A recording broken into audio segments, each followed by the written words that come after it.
ছোট্ট মেয়েটি শুধু মাশরুমটাকে একটু নাড়ল। হঠাৎ সেই মাশরুমটি এক ননহি পরীতে পরিণত হল। এই দৃশ্য দেখে সবাই স্তব্ধ হয়ে গেল। মেয়েটির অনুরোধে পরীটি জাদু করে তাকে এক ফোঁটা অমৃত দিল, তারপর আবার মাশরুমে রূপান্তরিত হয়ে গেল। আসলে মেয়েটি সেই অমৃতকে নিজের জাদুর সঙ্গে মিশিয়ে তার দাদার চিকিৎসা করতে চেয়েছিল, যিনি বহু বছর ধরে অন্ধ ছিলেন। যখন মেয়েটি নিজের কাজ নিয়ে গর্বিত বোধ করছিল, ঠিক তখনই নিলামের আয়োজক মঞ্চে এসে অনুষ্ঠান শুরু হওয়ার ঘোষণা দিলেন। মেয়েটি তার দিব্য দৃষ্টি ব্যবহার করে প্রথম নিলামের পাথরটি দেখল। সে বুঝল পাথরের উপরে থাকা চকচকে স্তরটা আসলে নকল, ভেতরে সেটা ছিল সাধারণ পাথর। কিছুক্ষণের মধ্যেই পাশে বসে এক ধনী লোক বেশ বড় দামে বিট করল। মেয়েটি তার বাবাকে বলল দামের প্রতিযোগিতা না বাড়াতে। শেষ পর্যন্ত সেই ধনী লোকটি $3 মিলিয়ন পাথরটি কিনে নিল। এরপর দ্বিতীয় পাথরটি আনা হলো। তার গায়ে জেডের কোনো চিহ্নই ছিল না, তাই তার দাম ধরা হলো মাত্র কয়েক ডলার। জনতা হেসে উঠল, কিন্তু মেয়ে কি আবার জাদু ব্যবহার করল। সে দেখল পাথরের ভেতরে লুকিয়ে আছে এক মূল্যবান মণি। তখনই সে তার বাবাকে বলল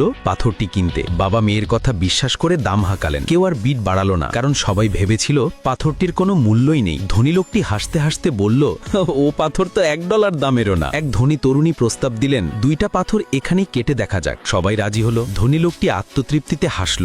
মেয়েটি দৌড়ে গেল পাথরগুলোর কাছে। সে নিজের হাতে জাদু জড়ো করে এবং খালি হাতে পাথরটি ছিঁড়ে ফেলল। সত্যি ভেতরে একটাও জেডের টুকরো নেই। ভিড়ের হাসির শব্দে ধনী লোকটি অনুতাপে ভরে গেল। সে মুহূর্তেই লক্ষ লক্ষ ডলার হারিয়েছিল। এরপর মেয়েটি তার বাবার কেনা পাথরটি কেটে দেখল। বাইরে থেকে সেখানে কোনো রত্নের চিহ্নই ছিল না। লোকটা গর্বে হেসে উঠল, কিন্তু পরের মুহূর্তেই মেয়েটি আবার একবার আঘাত করল। লাল আলো ঝলসে উঠল আর সবাই স্তব্ধ হয়ে গেল, কারণ সেই পাথরের ভেতরে ছিল এক বিরল রুবি।